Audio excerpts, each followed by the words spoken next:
Hi mga kamarites! Nag-dinner kami sa friend si Kim yan dahil birthday ni Tere. Kumain lang kami sa Max. Ito, hindi ko na nabidyohan. So ayan, nagkwentuhan lang kami. Nag-order pala kami ng palabok, luglog palabok, chicken, seafood rice, lumpia at kare-kare. Yan, kwentuhan ng mga marites sa mga buhay-buhay. And then while waiting taxi, nag-pick kami. Yan, pupunta kami ng coffee shop dito sa Tim Hortons, Kamada. Isa sa maganda yan. Coffee shop dito. Bago lang siya. Ayan, nabudol pala kami. Si Kim pala nabudol ni Tere. Yung may birthday girl. Ayun yun. Lumabas ka dyan, Tere. Happy birthday. Halika rito, come here. Yan siya. So, ito yung... Paano lang kung di yung dala pala si Kim ng, ng pera kasi wala palang card yung dala. Happy birthday.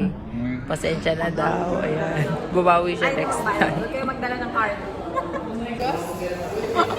May pag-hermes-hermes pa kayo nalalaman doon sa... Hindi ginagamit ka niya.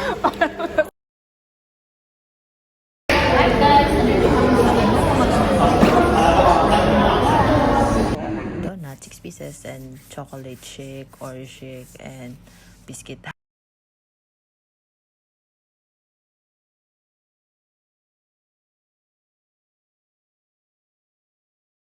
Ano naman yung ma-in-order namin. So, thank you for watching, guys. Martes, bye!